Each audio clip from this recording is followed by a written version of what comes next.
எங்கள் மத்தியில் உலாவிடும் எங்களோடென்று வாசம் செய்யும். எங்கள் மத்தியில் உலாவிடும் எங்களோடென்று வாசம் செய்யும். ரெண்டு கரங்களை உயர்த்தி எங்கள் மத்தியில் உலாவிடும் எங்களோடென்றும் வாசம் செய்யும். எங்கள் மத்தியில் உலாவிடும் எங்களோடென்றும் வாசம் செய்யும். இதோ மனிதர்கள் மத்தியில் வாசம் செய்பவரே, எங்கள் நடுவிலே வசித்திட விரும்பிடும் தெய்வமே. இதோ மனிதர்கள், இதோ மனிதர்கள் மத்தியில் வாசம் செய்பவரே, எங்கள் நடுவிலே, எங்கள் நடுவிலே வசித்திட விரும்பிடும். ரெண்டு கரங்களை உயர்த்தி கண்களை மூடி உமக்கு உமக்கு சிங்காசனம் அமைத்திட உம்மை தொழுகிறோம், உம்மை தொழுகிறோம். பரிசுத்த அலங்காரமே, பரிசுத்த அலங்காரத்துடனே உம்மை தூரி சொல்லுவோம். எங்கள் மத்தியில், எங்கள் மத்தியில் உலாவிடும் எங்களோடென்றும். எல்லாரும் கைகளை உயர்த்தி பாடுவோம். எங்கள் மத்தியில் உலாவிடும் எங்களோடென்றும். சொல்லுங்க, எங்கள் சபையிலே எங்கள் உலாவிடும் ஆண்டவரே, எங்களோடு வாசம் செய்யுங்கப்பா. எங்கள் நடுவிலே, எங்கள் நாடு ஓ உலாவிடும் ஆண்டவரே. ரிமம்ரா கலமமா ஷந்தனலரா. ஹல்லேலூயா. அப்படியே கரங்களை அசைத்து ஆராதனை உமக்கே, ஆராதனை உமக்கே. We bless your name. ஆமென்.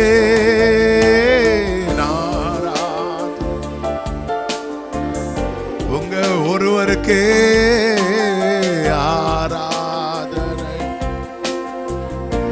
ஆராதனை உமக்கே. முழு பலத்தோடு முழு மனதோடு தேவனை ஆராதிக்கும் போது அந்த ஆராதனை அவருக்கு அவ்வளோ சந்தோஷம். ஹல்லேலூயா. சத்தத்தை உயர்த்தி கைகளை அசைத்து ரலமாக்கரோ ரிமம்ராச்சனலரே சுடரலரா ஆராதனை. அப்படியே சொல்லுங்க. ஹல்லேலூயா ஹோசன்னா, ஹல்லேலூயா ஹோசன்னா, ஹல்லேலூயா ஹோசன்னா, ஹல்லேலூயா ஹோசன்னா,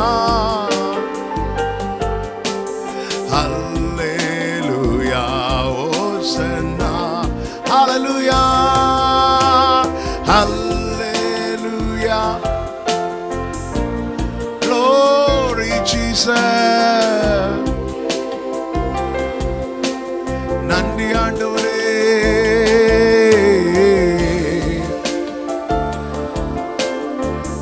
ஆமென். அல்லேலூயா. நல்ல கரங்களை தட்டி தேவனுக்கு மகிமை. முழு பலத்தோடு கர்த்தர் ஒருவரை எல்லா கணச்சுக்கும் எல்லா மகிமைக்கும் எல்லா துதி ஸ்தோத்திரங்களுக்கும் பாத்திர. நாம் எவ்வளவு வேணும் சிறுகவும் அவர் எவ்வளவு வேணும் பெருகவும் வேண்டும். அவருக்கு எல்லா கனமும் எல்லா மகிமையும் எல்லா துதியும் எல்லா ஸ்தோத்திரங்களும் இப்பொழுதும் எப்பொழுதும் என்னென்னைக்கும் உண்டாவதாக. ஆமென். ஹல்லேலூயா. கர்த்தர் நல்லவர். ஆமென். வேதம் சொல்லுகிறது கர்த்தர் நல்லவர் என்பதை ருசித்து பாருங்கள். ஆமென். பாருங்கள்னா தூரத்திலிருந்தும் பார்க்கலாம். கர்த்தர் நல்லவர் என்பதை கேளுங்கள்னா தூரத்திலிருந்தும் கேட்கலாம். ஆனா ருசித்து பார்க்கணும்னா தூரத்திலிருந்துலாம் ருசிக்க முடியாது. எப்படி டேஸ்ட் பண்ணுவோம்? எப்படி டேஸ்ட் பண்ணுவோம்? அவன் எடுத்து நாக்கில் வச்சு அப்போ டேஸ்ட் பண்ணணும்னா ரொம்ப கிட்ட வந்துடணும்.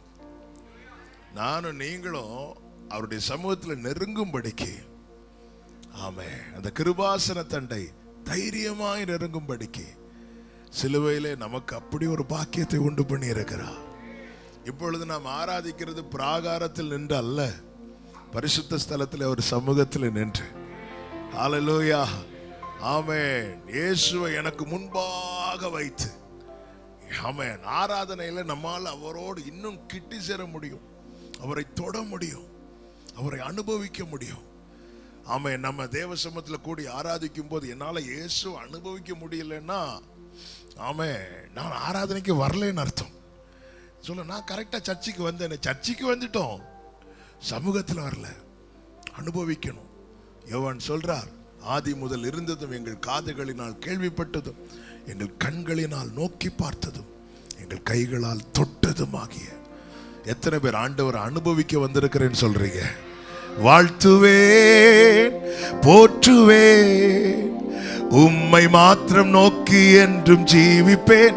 ஹல்லேலூயா. வாழ்த்துவேன், போற்றுவேன், உம்மை மாத்திரம் நோக்கி என்றும் ஜீவிப்பேன். கைகளை தட்டி வாழ்த்துவேன், போற்றுவேன், உம்மை மாத்திரம் நோக்கி என்றும் ஜீவிப்பேன். ஹல்லேலூயா. வாழ்த்துவேன், போற்றுவேன், உம்மை மாத்திரம் நோக்கி. எல்லாரும் பாடுங்க, கையை தட்டி. வாழ்த்துவேன், வாழ்த்துவேன், போற்றுவேன், உம்மை மாத்திரம் நோக்கி என்றும் ஜீவிப்பேன். ஹல்லேலூயா. வாழ்த்துவேன், போற்றுவேன், உம்மை மாத்திரம் நோக்கி என்றும் ஜீவிப்பேன். இயேசுவின் மார்பில் நான் சாய்ந்துமே இன்றும் என்றும் எந்த ஜீவ பாதையில். பாடுங்க. இயேசுவின் மார்பில் நான் சாய்ந்துமே இன்றும் என்றும் எந்த ஜீவ பாதையில். பாரிலே பாடுகள் மறந்து நான் பாடுவேன், என் நேசரை நான் போற்றியேன். பாரிலே பாடுகள் மறந்து நான் பாடுவேன். எத்தனை பேர் உண்மையா சொல்லுவீங்க? வாழ்த்துவேன், வாழ்த்துவேன், போற்றுவேன், உம்மை மாத்திரம் நோக்கி என்றும் ஜீவிப்பேன். ஹல்லேலூயா. வாழ்த்துவேன், போற்றுவேன், உம்மை மாத்திரம் நோக்கி என்றும் ஜீவிப்பேன். வாழ்த்துவேன், வாழ்த்துவேன், போற்றுவேன், உம்மை மாத்திரம் நோக்கி என்றும் ஜீவிப்பேன். ஹல்லேலூயா. வாழ்த்துவேன், போற்றுவேன், உம்மை மாத்திரம் நோக்கி என்றும் ஜீவிப்பேன். சோதனையால உள்ளம் சோர்ந்திடும், வேதனையான வேளை வந்திடும். பாடுங்க. சோதனையால உள்ளம் சோர்ந்திடும், வேதனையான வேளை வந்திடும். என் மன பாரமெல்லாம் மாறிடும், தம் கிருபை என்றும் என்னை தாங்கிடும். என் மன பாரமெல்லாம் மாறிடும், தம் கிருபை. சந்தோஷமாய் கையை தட்டி வாழ்த்துவேன், வாழ்த்துவேன், போற்றுவேன், உம்மை மாத்திரம் ஜீவிப்பேன், வாழ்த்துவேன், போற்றுவேன், உம்மை மாத்திரம் நோக்கி என்றும் ஜீவிப்பேன். நீங்க பாடுங்க. உம்மை மாத்திரம் வாழ்த்துவேன், போற்றுவேன், உம்மை மாத்திரம் நோக்கி என்றும் ஜீவிப்பேன். சிநேகிதர் எல்லாம் கைவிட்டிடினும் நேசராய் இயேசுவோடு இருப்பதால், சிநேகிதர் எல்லாம் கைவிட்டிடினும் நேசராய் இயேசுவோடு இருப்பதால், மண்ணில் என் வாழ்வை நான் விட்டேகியே மன்னவனாம் இயேசுவோடு சேருவேன். மண்ணில் என் வாழ்வை நான் விட்டேகியே மன்னவனாம். எல்லாரும் கையை தட்டி சொல்லுங்க. வாழ்த்துவேன், வாழ்த்துவேன், போற்றுவேன், உம்மை மாத்திரம் நோக்கி என்றும் ஜீவிப்பேன். ஹல்லேலூயா. வாழ்த்துவேன், போற்றுவேன், உம்மை மாத்திரம் நோக்கி என்றும். நீங்க பாடுங்க சத்தமாய். உம்மை மாத்திரம் வாழ்த்துவேன், போற்றுவேன், உம்மை மாத்திரம் நோக்கி என்றும் ஜீவிப்பேன். நம்பிக்கையோட என்றும் என் வேண்டுதல்கள் கேட்பாரே, என்றும் என் கண்ணீரை துடைப்பாரே, என்றும் என் வேண்டுதல்கள் கேட்பாரே, என்றும் என் கண்ணீரை துடைப்பாரே. ஏழையன் கஷ்டம் யாவும் நீங்கியே இயேசுவோடு சேர்ந்து நித்தம் வாழுவே. ஏழையன் கஷ்டம் யாவும் நீங்கியே இயேசுவோடு சேர்ந்து நித்தம் வாழுவே. வாழ்த்துவே, ஆமென், உம்மை மாத்திரம் நோக்கி என்றும் ஜீவிப்பேன். வாழ்த்துவேன், போற்றுவேன், உம்மை மாத்திரம் நோக்கி என்றும் ஜீவிப்பேன். வாழ்த்துவேன், போற்றுவேன், உம்மை மாத்திரம் நோக்கி என்றும் ஜீவிப்பேன். ஹல்லேலூயா. வாழ்த்துவேன், போற்றுவேன், உம்மை மாத்திரம். அப்படியே கைகளை உயர்த்தி கிருபையேன்னு சொல்லுங்க.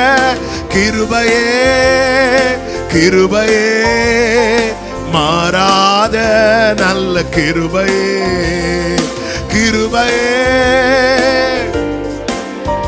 ஆமென், மாறாத.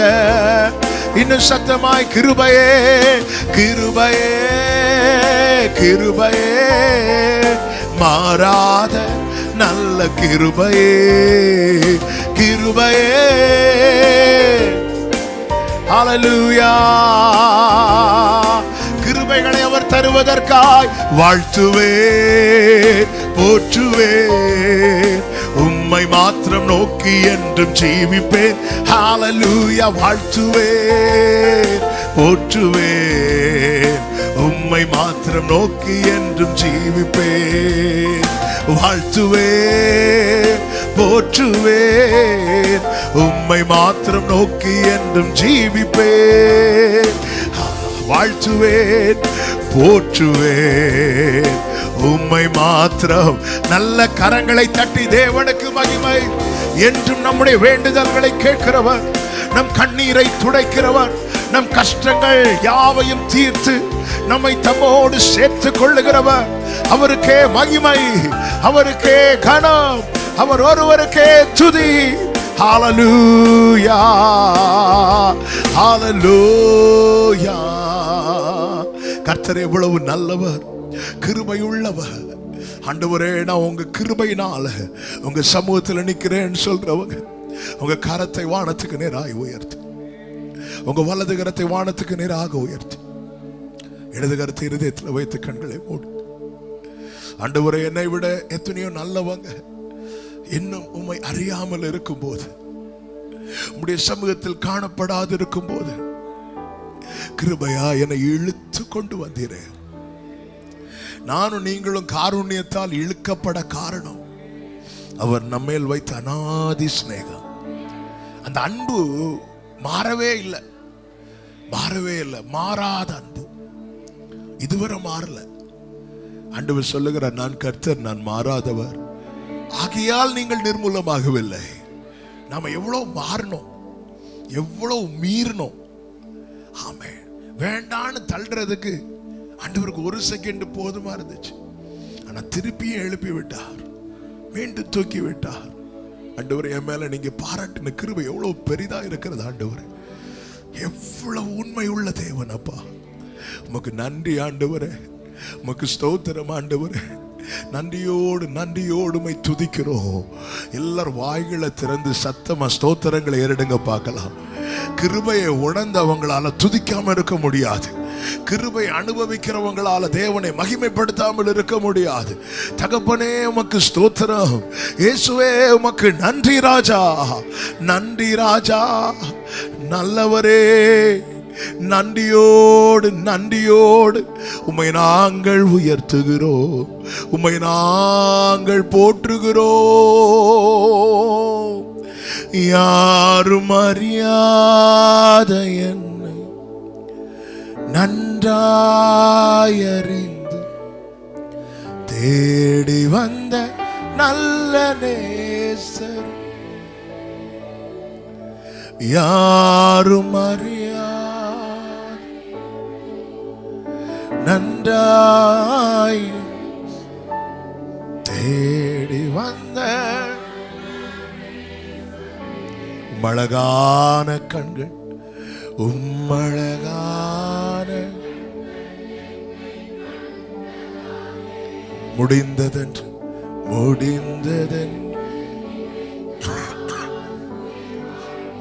Thank you Lord. உங்க அழகா நீங்க என்ன பார்த்தீங்க, இன்னைக்கு நான் உயிரோடு இருக்கிறேன். இஸ்ரவேல் ஜனங்களை குறித்து ஆண்டவர் வேதனைப்பட்ட காரியத்துல ஒண்ணு என்ன தெரியுமா? தங்கள் மீட்கப்பட்ட நாளை அவங்க மறந்துட்டாங்களாம். ஆண்டவர் ரட்சித்ததை மறந்துட்டாங்க. நம்ம எதெல்லாமோ பெருசா பார்க்கிறோம். ஆமே, ஆண்டவர் நம்ம எப்படி மீட்டு கொண்டார், இதை மறக்கவே கூடாது, இதை மறக்கவே கூடாது. ஆண்டவரே, நீர் எனக்கு பாராட்டின கிருபை எவ்வளவு பெரியது. ஆமே, என் வாழ்க்கையில் அற்புதம் செய்ய அவர் மரிக்க வேண்டிய அவசியம் இல்லை. ஆனா என்னை ரட்சிக்க அவர் மரிக்க வேண்டிய அவசியமாக இருந்தது. ஹல்லேலூயா. ஆமை, கிருபையா என்னை ரட்சித்தான்னு சொல்றவங்க ரெண்டு கரங்களை வானத்துக்கு நேராக உயர்த்து சொல்லுங்க. தூக்கி எறியப்பட்ட வேண்டுமென்று சேர்த்து கொண்ட, ஓ லவ் யூ ஃபாதர். தூக்கி வேண்டுமென்று, ஆமென், சேர்த்து கொண்ட அழகான கண்கள், உங்க அழகான முடிந்ததென்று நினைத்த நான் உயிர் வாழ்கின்றேன். அழகான கண்கள் முடிந்ததென்று நினைத்த நான் காருண்யத்தை சொல்லுவோம் ஒன்று.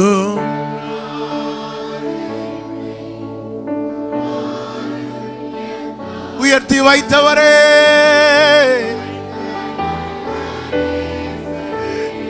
கிருபையே ஒன்றுமில்லா ரெமம்ரோ சச்சனதரா ரிமம்ரேலா துணரே.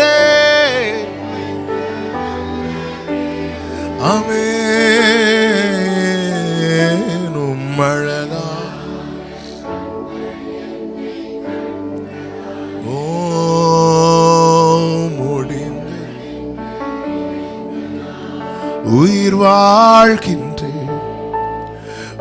அழகான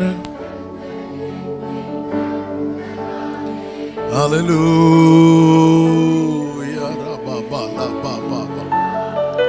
அப்படி ரெண்டு கரங்களை உயர்த்தி இயேசுவின் மகா அன்பிதே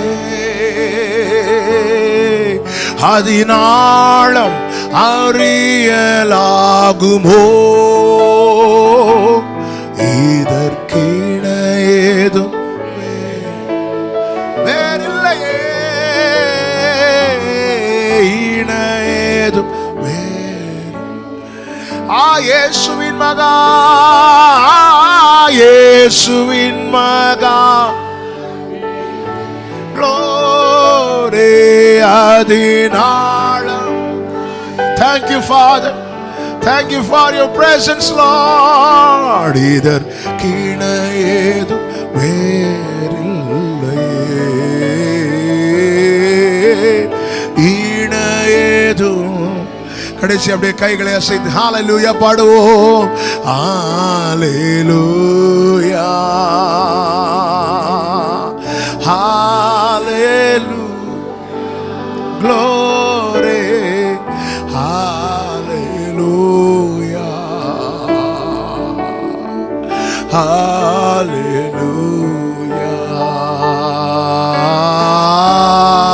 hallelujah oh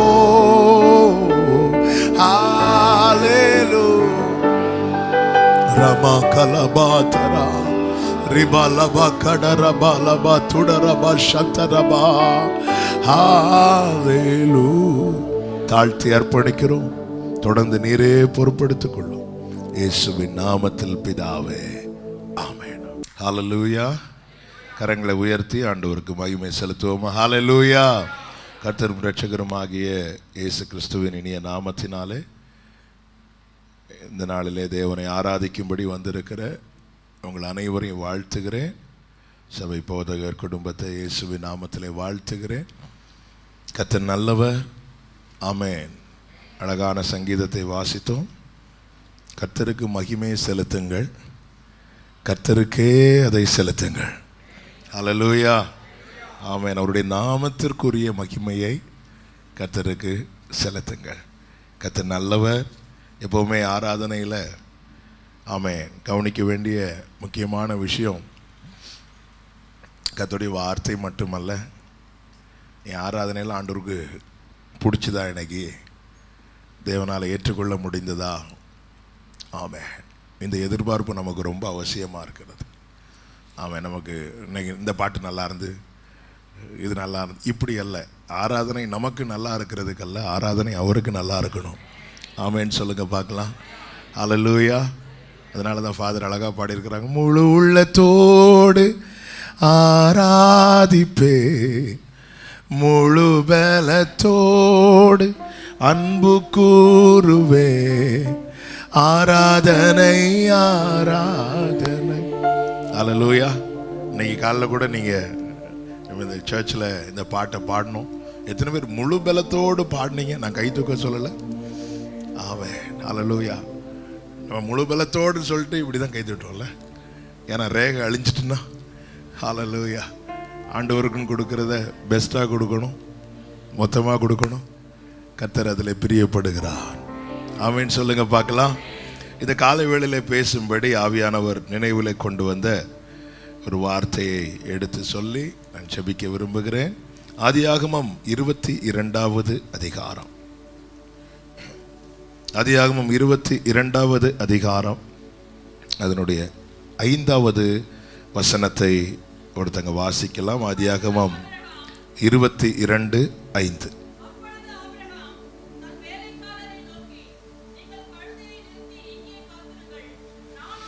நானும் பிள்ளையாண்டானும் அவ்விடம் மட்டும் போய் தொழுது கொண்டு உங்களிடத்துக்கு திரும்பி வருவோம் என்றான். ஒரு விசை கண்களை மூடி கர்த்தர் நம்மோடு கூட பேசும்படியாய், தகப்பனே இந்த நாளில் உங்கள் சமூகத்தில் கிருபையாய் எங்களை கொண்டு வந்தீர்.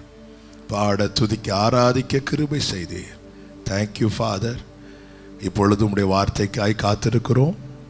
எங்களுக்கு வேண்டிய ஆகாரத்தை இன்று எங்களுக்கு தாரும். எங்க கூட பேசுங்க. மீட்பர் நாமத்தில் பிதாவே, ஆமென். கரங்களை உயர்த்தி ஹல்லேலூயா. கர்த்தர் ஆபிரகாமை சோதிக்கிறார்.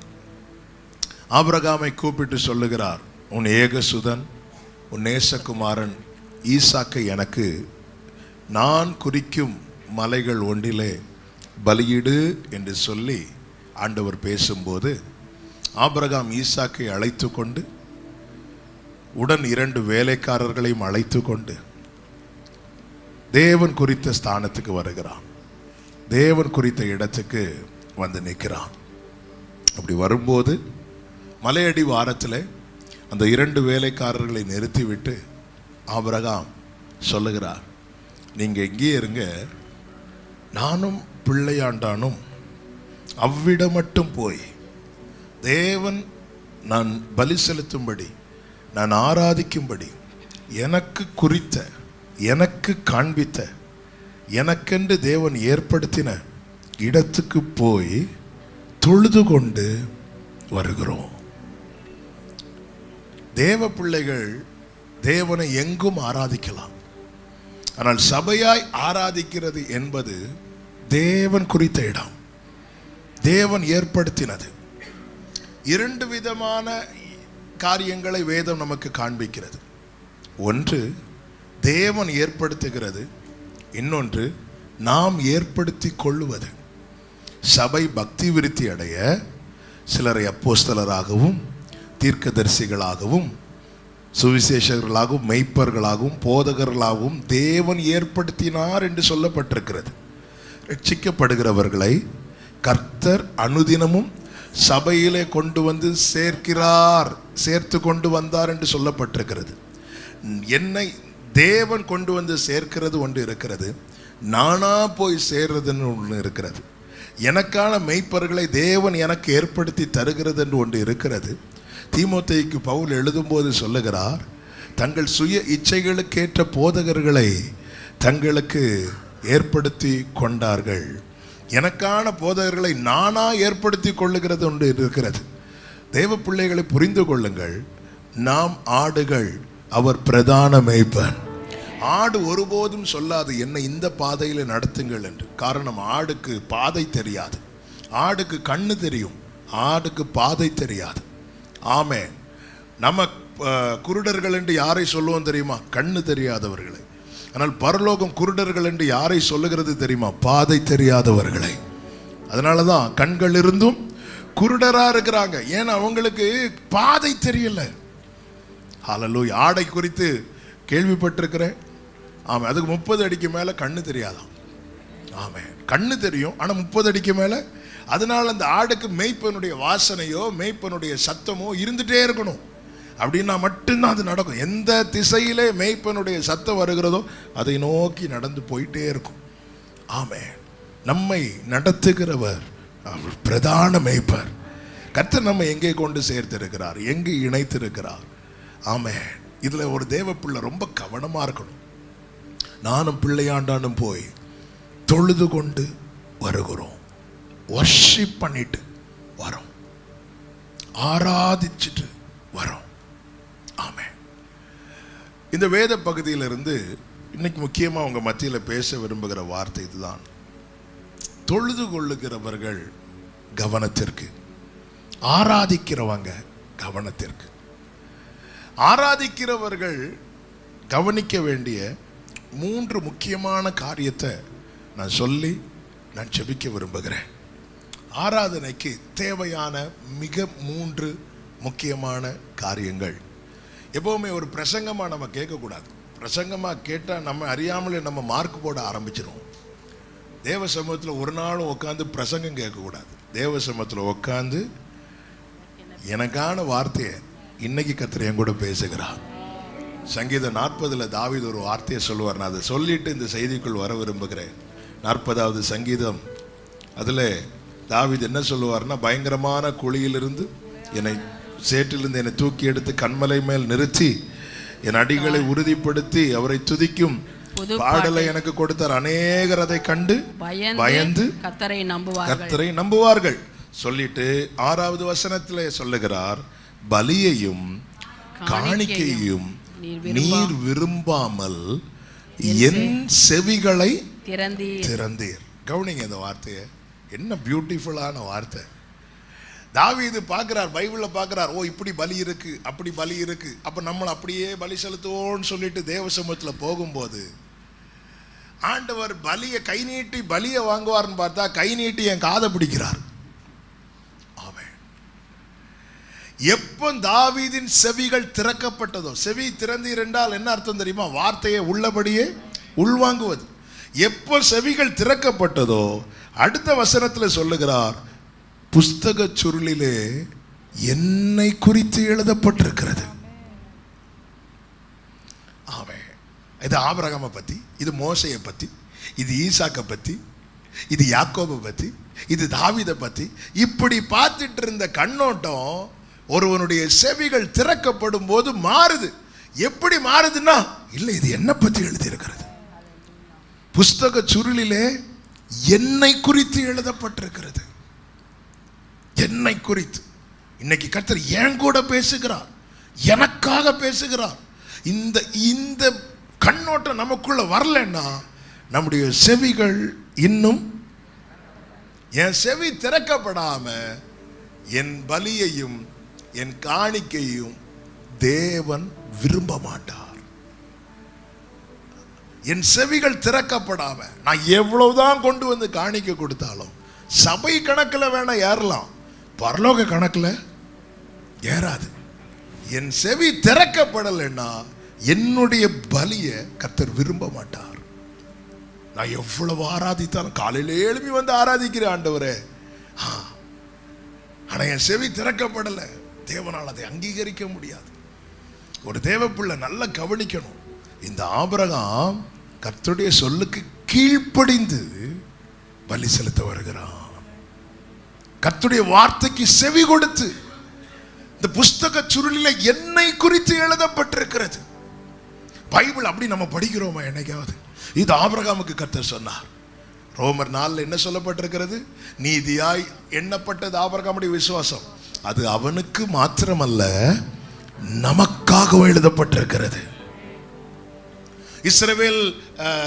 இஸ்ரவேலருக்கு தேவன் செய்த நடப்பித்த காரியங்களை குறித்து 1 கொரிந்தியர் 10 என்ன சொல்லப்பட்டிருக்கிறது? கடைசி காலத்தில் வாழுகிற நமக்கு எச்சரிப்புண்டாக எழுதப்பட்டிருக்கிறது. இந்த வேதத்தை நம்முடைய வாழ்க்கையோடு இணைத்து வைக்க வேண்டும். பைபிளை ரெண்டா பார்க்கவே கூடாது. பைபிளா தான் பார்க்கணும். பைபிள் என்ன, நமக்கு கொடுக்கப்பட்ட பைபிள் என்ன? ஆதியாகமம் 1வது அதிகாரம் 1வது வசனத்தின் முதல் வார்த்தை துவங்கி வெளிப்படுத்தின விசேஷம் கடைசி அதிகாரம் கடைசியில் ஆமேன் வருதில்ல, அது வரைக்கும் தேவன் நமக்கு கொடுத்த பைபிள். ஹல்லேலூயா. இது அவங்களுக்கு, இது எங்களுக்கு பங்கு போட தேவன் யாரிடத்திலும் ஆமேன் அனுமதி கொடுக்கவில்லை. எந்த ஒரு மனுஷனையும் தேறினவனாகவும் எந்த நற்கிரியைகளையும் செய்ய தகுதியுள்ளவனாய் மாற்றும்படியாக பரலோகம் கொடுத்த கைடு தான், பரலோகம் கொடுத்த நல்ல பொக்கிஷம் தான் இந்த பரிசுத்த வேதாகமம். இந்த வேதத்தை நேசிக்கிறவர்களுக்கு மிகுந்த சமாதானம் உண்டு. ஆமேன் சொல்லுங்க பார்க்கலாம். நல்ல கவனமா கேளுங்க. ஆராதனையில நம்ம கவனிக்க வேண்டிய முதல் விஷயம் என்ன தெரியுமா? ஆதியாகமம் 22:3 வாசியுங்கள். ஆபிரகாம் அதிகாலையில் எழுந்து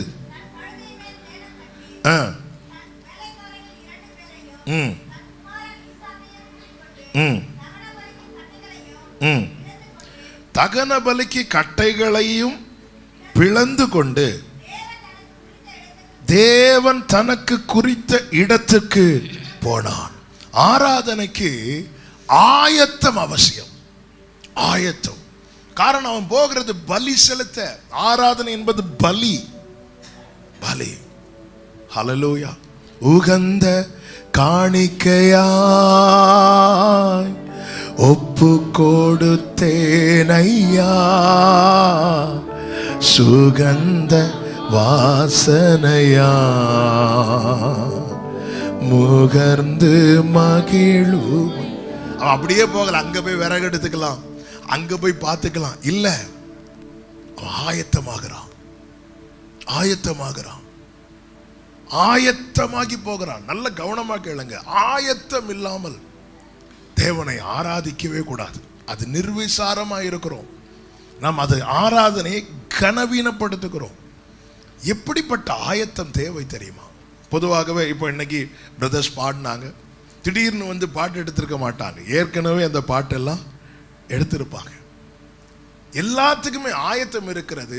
இது வந்து வெளிப்படையான, நம்ம என்ன பாட்டு பாடுறோம், ஆமா, எல்லாமே நம்ம இது வெளிப்படையான காரியங்கள். இதை தாண்டின ஒரு ஆயத்தம் இருக்கிறது. அதுதான் உள்ள கர்த்தரா தெய்வம் பாகாலா தெய்வம் என்கிற ஒரு பேச்சு அடிபடுகிறது. எலியா ஒருவன் இருக்கிறான், பாகால் தீர்க்கதரிசிகள் 450 பேர் இருக்கிறாங்க. 1 ராஜாக்களின் புஸ்தகம் 18வது அதிகாரத்தில் இந்த சம்பவம் சொல்லப்பட்டிருக்கிறது. இப்பொழுது ஒரு நாள் எல்லாரும் இந்த கர்மேல் பர்வதத்தில் ஏறி வந்து நிற்கிறாங்க. அப்போ முதலாவது காலை முதல் மாலை வரைக்கும் அந்த பாகாலின் தீர்க்கதரிசிகள் ஆர்ப்பரிக்கிறார்கள். அக்கினியினால் தேவன் உத்தரவு அருள, தேவன் இறங்கி வர அவர்கள் என்ன செய்கிறார்கள் தெரியுமா? ஆர்ப்பரிக்கிறார்கள். 26வது வசனத்துல நீங்க பார்த்தீங்கன்னா தெரியும், காலை தொடங்கி மத்தியானம் மட்டும், அதோட ஸ்டாப் பண்ணல, மத்தியானம் தொடங்கி அந்தி பலி செலுத்துகிற நேரம் வரைக்கும் பயங்கரமா ஆர்ப்பரிக்கிறாங்க. பயங்கரமா தங்கள் தெய்வத்தை பிரியப்படுத்த என்னெல்லாம் செய்ய முடியுமோ எல்லாமே செய்யறாங்க. மாலை நேரம் வரும்போது இப்ப எலியாவுடைய டர்ன் வருது. எலியாவும் என்ன செஞ்சிருக்கலாம், அவங்கள மாதிரி வந்து உடனே ஆண்டவரே நோக்கி கூப்பிட்டு இருக்கலாம். அப்படி அவன் செய்யாமல் எலியா முதல்ல செய்த காரியம் என்ன தெரியுமா? 30வது வசனத்திலே சொல்லப்பட்டிருக்கிறது, தகர்க்கப்பட்ட பலிபீடத்தை அவன் செப்பனிட்டான். ஏன்னா அவன் யாரை நோக்கி பார்க்க போறான் தெரியுமா? யாரை நோக்கி கூப்பிட போறான் தெரியுமா? ஜீவனுள்ள தேவனை, சர்வத்தையும் காண்கிறவரை, மனுஷனுடைய இருதயத்தை அவர் ஆராய்கிறவர். உண்மையாய் அவரை நோக்கி கூப்பிடும் போது அவர் சமீபமாய் வருவது உண்மைதான். ஆனால் நான் கூப்பிடுவதற்கு முன்னமே, எனக்கு சமீபமாய் வருவதற்கு முன்னமே வேதம் சொல்லுகிறது, அவர் நினைவுகளை தூரத்திலிருந்து அறிகிறார். என்னுடைய டோனை வச்சு, என்னுடைய வாய்ஸ் டோனை வச்சு அவர் இறங்கி வருகிறதல்ல, இருதயத்தை பார்த்து. தாவீது சொல்லுகிறார், என் இருதயத்தில் அக்கிரம சிந்தை கொண்டிருந்தேன், ஆனா கர்த்தர் எனக்கு செவி கொடுக்க மாட்டார். இப்ப எலியாவுக்கும் டைம் ஆயிட்டு, உண்மையில டைம் ஆயிட்டு எலியாவுக்கு. ஏன்னா ஃபுல் டைம் எடுத்தது யாருன்னா பாகாலின் தீர்க்கதரிசிகள். காலை நேரமும் எடுத்தாங்க, மத்தியான நேரம் எடுத்தாங்க, சாயங்காலம் மீட்டிங் முடிகிறதுக்கு 5 நிமிஷத்துக்கு முன்னாடி தான் எலியாவுக்கு டைம் கொடுக்குறாங்க. உடனே எலியா, எல்லாரும் வாங்க, இப்ப எல்லாரும் இயேசுவேன்னு கூப்பிடுங்க, ஆபிரகாமின் தேவனேன்னு கொடுங்க. அப்படி செய்யல. என் ஜெபம் தேவ சமூகத்தில் போகணும், என் பலி தேவன் அங்கீகரிக்கணும். அதுக்கு நான் செய்ய வேண்டிய காரியம் என்ன? தகர்க்கப்பட்ட பலிபீடத்தை செப்பனிடணும். பலிபீடம் எப்பொழுது தகர்க்கப்பட்டது தெரியுமா?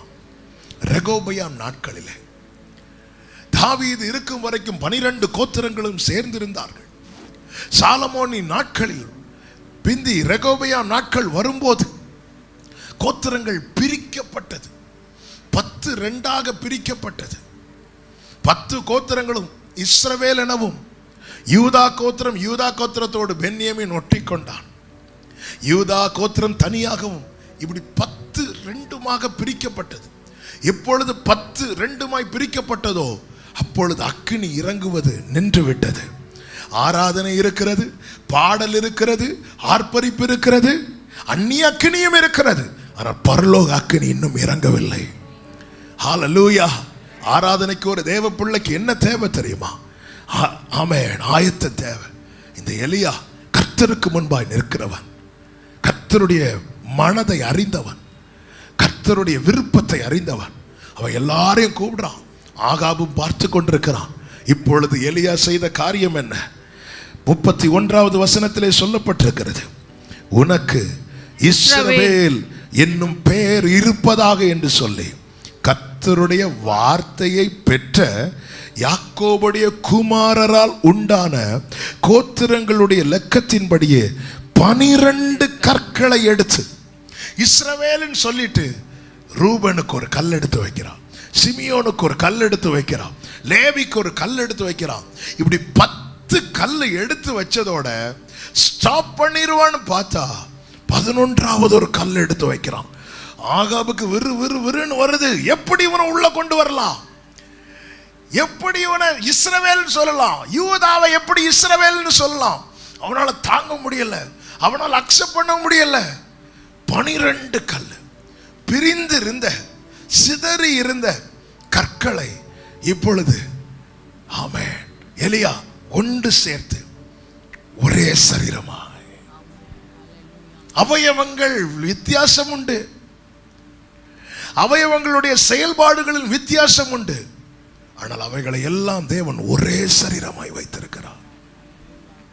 எனக்குள்ளே பிரிவினைகள், எனக்குள்ளே பகை, எனக்குள்ளே கசப்பு, எனக்குள்ளே வைராக்கியத்தை நான் வைத்திருப்பேன். ஆனால் என்னுடைய இருதயம் என்னும் பலிபீடம் தகர்க்கப்பட்டிருக்கிறது. இந்த தகர்க்கப்பட்ட பலிபீடத்திலிருந்து ஆர்ப்பரிப்பின் சத்தம் வரலாம். ஒரு நாள் இந்த தகர்க்கப்பட்ட பலிபீடத்தின் மேல பரலோக அக்கினி இறங்காது. பரலோக அக்கினி இறங்கலைன்னா, இந்த வார்த்தை கொஞ்சம் கடினமானது, ஆனால் சொல்லிதான் ஆகணும். பாகாலின் தீர்க்கதரிசிகளுக்கும் நமக்கும் என்னங்க வித்தியாசம்? என் ஆராதனையில் பரலோக தொடுதல் இல்லைன்னா பாகாலின் தீர்க்கதரிசிகளுக்கும் எனக்கு என்ன வித்தியாசம்? நான் ஒயிட் அண்ட் ஒயிட் போட்டு தேவனை ஆராதிக்கிறேன், தேவனுக்கு ஊழியம் செய்கிறேன், பரலோக அதை அங்கீகரிக்கலைன்னா என்ன யூஸ்? மனுஷன் பார்க்கிறபடி நாம் பார்க்க மாட்டேன் கர்த்தர் சொல்றார். நம்முடைய பலிபீடம் செப்பனிடப்படணும். யார் மேலாவது கசப்பு, யார் மேலாவது வைராக்கியம், யார் மேலாவது பகை இருக்கணும், தேவனால் அங்கீகரிக்கவே முடியாது. தேவன் தம்முடைய கிருபைகளை அவருடைய இரக்கத்தின்படி தந்து கொண்டிருக்கிறார். ஆனால் நாம இன்னொரு ஆளை அளக்க ஆரம்பிச்சிட்டோம்னா அவரும் அளக்க ஆரம்பிச்சிருவார். நம்ம எந்த அளவின்படி அளக்கிறோமோ, ஆண்டவரே ஒரு நாள் எனக்கு கிருபை அளந்து மட்டும் தந்துடாதீங்க. அதனால தான் தானியேல் இடத்துல சத்துருக்களுக்கு கூட ஒரு குற்றத்தையும் காண முடியவில்லை. அப்படி இருந்தும் தானியேல் தேவ சமூகத்தில் என்ன சொல்லுகிறார் தெரியுமா? நான் என் நீதியை நம்பி வரல ஆண்டவரே, உங்க இரக்கத்தை நம்பி கேட்கிறேன். நம்முடைய இருதயம் என்கிற பலிபீடம் எப்படி இருக்கிறது? ஆமென். ஒருத்தங்களை மன்னிக்க முடியலன்னா ஆண்டவர்கிட்ட அந்த பலவீனத்தை சொல்லணும். நம்ம நியாயப்படுத்தக்கூடாது. ஆண்டவர் கற்றுத்தந்த காரியம் தான். ஒருத்தங்களை மன்னிக்கவே முடியல, ஆண்டவர்கிட்ட என்ன சொல்லணும் அப்படின்னா, ஆண்டவரே எனக்கு இவங்க பண்ணதை மன்னிக்கவே முடியல ஆண்டவரே, அதனால இந்த ஒரு காரியத்தில் எக்ஸ்கியூஸ் அப்படி கேட்கக்கூடாது. அவங்கள மன்னிக்கிற இருதயத்தை எனக்கு தாங்க ஆண்டவரே. இது ப்ரீச் பண்ணுறது ரொம்ப ஈஸி, கேட்கறது அதை விட ஈஸி. ஆனால் ஒன்று புரிஞ்சுக்கோங்க, என்னுடைய ஒவ்வொரு தேவனுக்காய் நான் செய்கிற ஒவ்வொரு அசைவை, ஒவ்வொரு ஆராதனையும் பரலோகம் அங்கீகரித்தார் இந்த தேசம் என்னைக்கோ கர்த்தரே தெய்வம் என்று சொல்லி இருக்கும். ஹல்லேலூயா. ஒரு எலியாவின் நிமித்தம் ஒரு கூட்டமே கர்த்தரே தெய்வம் என்று சொல்லும் போது ஹல்லேலூயா. நம்முடைய பலிபீடம் இது ஆயத்தமாக்கப்படணும். நான் ஆராதிக்க போறேன், அதுக்கு முன்னாடி என்னென்ன குறைகள் ஆண்டவர் சமூகத்தில் இருந்து ஆயத்தமாக்கி ஆமென் ஆண்டவர் சமூகத்தில் ஒப்புரவாகணும். யாவரோடும் சமாதானமா இருங்கள். அடுத்த வார்த்தையை சொல்லுங்க. பரிசுத்தம் இல்லாமல் ஒருவனும் தேவனை, அவன் பரிசுத்தத்துக்கும் யாவரோடு சமாதானமா இருக்கிறதுக்கும் சம்பந்தம் உண்டு. நம்ம பாவம் செய்யாம இருப்போம், எல்லாம் இந்த பரிசேயன மாதிரி தசமபாகம் கரெக்டா கொடுத்துருவோம், உபவாசம் கரெக்டா இருந்துருவோம், 10 கட்டளைகளை கை கொள்ளுவோம். ஆனா பக்கத்து வீட்டு ஆளை பகைப்போம். என்னால யார் பக்கத்து வீட்டு ஆளை விடுங்க, சர்ச்சில் வர எல்லாரையும் பார்த்து சமாதானமா சிரிச்சு பிரைஸ் லார்ட் சொல்ல முடியுதா? ஆமென், பிரைஸ் லார்ட். சிலர் இருக்கிறத பார்த்தா நீங்க உங்க சர்ச்சிலேயே பேசியிருக்கலாம், உங்களை யார் இங்க கூட்டதுங்கிறதுக்கு மாதிரி இருக்கிறீங்க. ஆனால் ஆண்டவர் தர வார்த்தையை சொல்லிட்டு போயிடுறேன். நேற்று இரவுல தூங்குறதுக்கு முன்னாடி இந்த வார்த்தையை கொண்டு ஆவியானவர் இடைவிட ஆரம்பித்தார். போய் நினைச்சிட்டு ஆண்டவர் சபைக்கு பேச போறார். ஆமென், ஹல்லேலூயா. எப்படி நாம் ஆயத்தமாகிறோம் கர்த்தர் பார்க்கிறாருங்க. யோவான் 2 கடைசி 3 வசனங்கள் எடுக்க வேண்டாம். எல்லாரும் அவர் மேல விசுவாசம் வைத்தார்கள் என்று சொல்லப்பட்டிருக்கிறது. ஆனாலும் அவர் எல்லாரையும் நம்பி இணங்கவில்லை. ஏன் நம்பி இணங்கவில்லையா? மனுஷருக்கு உள்ளத்தில் இருப்பதை அவர் அறிந்திருந்தபடியார். இந்த காலை வேளையில என்னை கேட்டுக்கொண்டிருக்கிற அன்பு சகோதரா சகோதரி, நம்முடைய பலிபீடம் செப்பனிடப்படுவதாக. அன்று பலிபீடத்தை செப்பனிட எலியா நின்றான். இன்று பலிபீடத்தை செப்பனிடுவதற்காக நமக்காக பரிசுத்த ஆவியானவர் அருளப்பட்டிருக்கிறார். அவர் உணர்த்தி நடத்துவார். பாவத்தை குறித்தும் நீதியை குறித்தும் நியாய தீர்ப்பை உணர்த்துவார், திருத்துவார், நடத்துவார், கொண்டு செல்லுவார். என் பலிபீடம் வேண்டாத பலவீனங்கள் ஆண்டவா முன்வைக்கிறே. வேண்டாத பலவீனங்கள் ஆண்டவா முன்வைக்கிறே. மீண்டும் தன்னை தூக்காமல் மாண்டு மடியட்டுமே. கைகளை உயர்த்தி சொல்லுங்க. மீண்டும் தலை தூக்காமல் மாண்டு மடியட்டுமே. உகந்த காணிக்கையாய் உகந்த ஒப்பு கொடுத்தேன் ஆண்டவரே. ஒப்பு சுகந்த வாசனையாய் சுகந்த வாசனையா முகர்ந்து. பிரியமானவர்களே, அந்த பரலோக பொக்கிஷங்களை, மேலான ஈவுகளை இந்த பலிபீடம் செப்பனிடாமல் பெற்றுக்கொள்ளவே முடியாது. நான் ஊழியத்துக்கு வந்து ஆரம்பத்தில் ஒரு வருஷம் 2 வருஷம் கழித்து, அப்போ தான் சர்ச்சில் வந்து வர்ஷிப் பண்ண விடுவாங்க. எங்கள் அப்பா வர்ஷிப் பண்ணவே போய் உக்காந்துருவேன். அப்போ ஒரு நாள் என்னாச்சு, சர்ச்சுக்கு வந்துட்டு இருந்த ஒரு சகோதரன் 1 மாசமா சர்ச்சுக்கு வரல. நான் நினச்சேன் அவர் வெளியே பார்க்கிங் ஏரியாவில் நிற்பார், அப்படி இப்படின்னு நினச்சி விட்டேன். இது வந்து ஒரு சில வருடங்கள் கழித்து, ஊழியத்துக்கு வந்து சில வருடங்கள் கழித்து 2015 நினைக்கிறேன், 15 ஆமாம். அப்போ ஒரு நாள் நைட்டு ஒரு 11 மணிக்கு மேலே எங்கள் வீட்டு வெளியே நின்று பெல் அடிக்கிறார். யார் 11 மணிக்கு மேலே பெல் அடிக்கிறேன்னு பார்த்தா இந்த சகோதரர் ரோட்டில் நிற்கிறார். நின்றுட்டு பிரதர் வாங்க அப்படின்னு. நான் சொன்னேன் உள்ளே வாங்க பிரதர். இல்லை நீங்கள் வெளியே வாங்க அப்படின்னு. நேரம் வெளியே வந்துட்டேன். வெளியே வந்துட்டு என்ன, நான் ஒரு மாதம் சர்ச்சுக்கு வரல. அப்படியா? நான் நினச்சி நீங்கள் வெளியே நிற்பீங்க அப்படின்னு நினச்சேன். ஏன் வரல அப்படின்னு. அது நான் 1 மாதத்துக்கு முன்னாடி நான் சர்ச்சுக்கு ரெகுலராக வந்துட்டு இருந்தேன். அப்படி வரும்போது சர்ச்சில் இருந்த ஒருத்தங்க உங்களை பற்றி தப்பாக என்கிட்ட சொல்லி கொடுத்தாங்க. நான் அதை நம்பினேன். நம்பிட்டு சர்ச்சில் வந்து நீங்கள் ஒர்ஷிப் பண்ணதை பார்த்தாலே எனக்கு பிடிக்கல. இவர் எப்படி ஒர்ஷிப் பண்ணலாம் அப்படி சொல்லிட்டு நான் நேராக போயிட்டேன். வெளியே நம்ம சிரிச்சுட்டு இருந்தாலும் உள்ள உருன்னு வரோம் அப்படி இருந்தேன். அப்புறம் இப்போ ஏன் வந்தீங்க? அது எனக்கு 1 வாரமாக தூக்கம் வர மாட்டேங்குது. ஏன் தூக்கம் வரல? எனக்கு பயமாக இருக்குது. ஏன் பயமாக இருக்குது? இப்படி எனக்கு கஷ்டமாக இருக்குது. நான் ஆண்டவருக்கு விரோதமாக செஞ்சுட்டேன்னு ஒன்று. நான் உடனே எங்கள் அப்பாட்ட பேசினேன். எங்கள் அப்பா சொன்னாங்க ஓடி போய் மன்னிப்பு கேளு. அதனால் மன்னிப்பு கேட்க வந்துட்டேன். எனக்கு ஒரு பக்கம் நல்ல சந்தோஷம், ஆண்டவரே நீங்கள் எனக்காக வழக்காடுறீங்க, நன்றி. ஆனால் இன்னொரு பக்கத்தில் அந்த சொன்ன ஆள் யார் பிரதர்? அது வேண்டாம் பிரதர், ப்ளீஸ் எனக்கு சொல்லிருங்க. இல்லைன்னா நம்ம பாஸ்டரில் நம்ம எப்படி கேட்போன்னு கேட்டு வாங்குறதுல நாங்கள் கில்லாடி. பிரதர் அவங்களையும் நான் மன்னிக்கணும்ல, அதனால நீங்கள் சொல்லிடுங்க அப்படி சொல்லும்போது அது இந்த பிரதர் ஓகே. அவர் சந்தோஷமாக போனார். நான் விருன்னு வீட்டுக்கு போனேன். வீட்டில் போய் அவன் எப்படி எவ்வளோ மாறி ஆண்டவர்டிங்கன்னு எவ்வளோ மாற்றி கொண்டு வந்திருக்கிறீங்க அதை பார்க்காம எப்படி அவர் பேசலாம் அப்படி சொல்லிட்டு விட்டேன். விட்டுட்டு வழக்கம் போல் ஆராதனையில் நடத்தியாச்சு. ஞாயிற்றுக்கிழமை ஆராதனை முடிஞ்சு அடுத்த நாள் ஒரு ஊழியர் கூட்டத்தில் கலந்து கொள்ள போகிறேன். பின்னாடி சைடில் ஓரமாக உட்காந்துருக்கிறேன். நல்ல ஆராதனை நடக்கு. ஆராதனை நல்லா நடக்கும்போது என்னால் பிரசன்னத்தை அனுபவிக்கவே முடியலை. நமக்கு பிரச்சனை அனுபவிக்க முடியலைனாலே நம்மள பார்க்க மாட்டோம், முதல்ல நடத்துகிறவங்கள தான் பார்ப்போம். நடத்துகிறவர் சரியில்லை. அப்புறம் கொஞ்ச நேரம் யோசித்தேன், நடத்துகிறவர் சரியில்லைன்னா வேற யாருமே அந்த பிரச்சனத்தை அனுபவிச்சிருக்க முடியாது. எல்லாரும் வர்ஷிப் பண்ணிட்டு இருக்கிறாங்க, டங்ஸில் பேசுகிறாங்க, சிலர் அழுதுட்டு இருக்கிறாங்க பிரசனத்தில், சிலர் அந்த பிரசனத்திலே தீர்க்க தரிசனம் பேசிகிட்டு இருக்கிறாங்க ஊழியர் கூட்டத்தில். இப்படி பார்த்துட்டு இருக்கேன். அப்போ நம்மளால் மட்டும்தானே கனெக்ட் ஆக முடியல. இப்போ நம்மக்கிட்ட ஏதோ பிரச்சனை இருக்குன்னு சொல்லிட்டு எழும்பி எல்லாரும் ஆராதிச்சுட்டு இருக்கவன் அப்படி உட்காந்துட்டு ஆண்டவர் ஏன் ஆண்டவர் என்னால் பிரச்சனத்தை உணர முடியலை. அப்போ நான் நேற்று பிரசனத்திலே இல்லாமல் நேற்று ஆராதனை நடத்தியிருக்கேன், பிரசனத்திலே இல்லாமல் வார்த்தையை பேசியிருக்கிறேன்.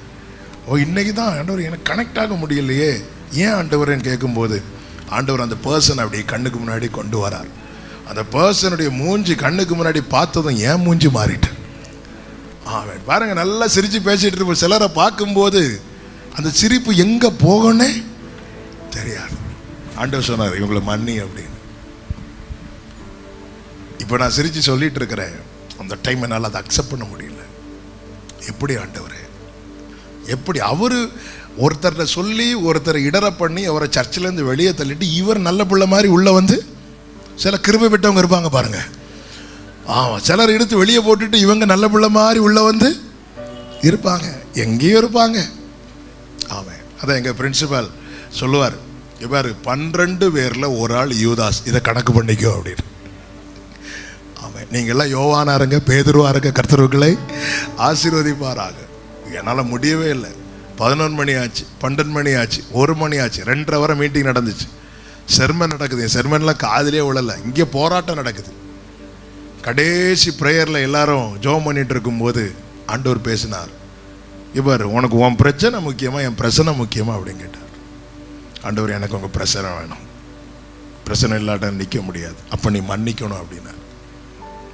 அந்த மீட்டிங் முடிகிற டைம் வரும்போது, ஆண்டவரே நான் அவங்கள மன்னிச்சிட்டேன், இனி அவங்க செஞ்சதை நான் என் இருதயத்தில் வைக்க மாட்டேன், எனக்கு என்னை மன்னிக்க வைங்கப்பா அப்படின்னு. எனக்கு முடியல. கிருபை என்பது எப்பொழுது கொடுக்கப்படுகிறது? உன் பலவீனத்தில் என் பலன். எப்போ ஆண்டவர்கிட்ட ஆண்டவர் உங்களை நான் மன்னிச்சிட்டேன், என்னை மன்னிக்க வைங்கப்பா, இனி நான் அந்த பர்சனை பற்றி நான் சொல்ல மாட்டேன். அந்த கேட்டு ஒரு ஃபியூ செகண்ட்ஸ் இருக்கும், என்னை சுற்றி தேவ பிரசனம் அப்படியே சொல்லிட்டு அழுதுட்டேன்.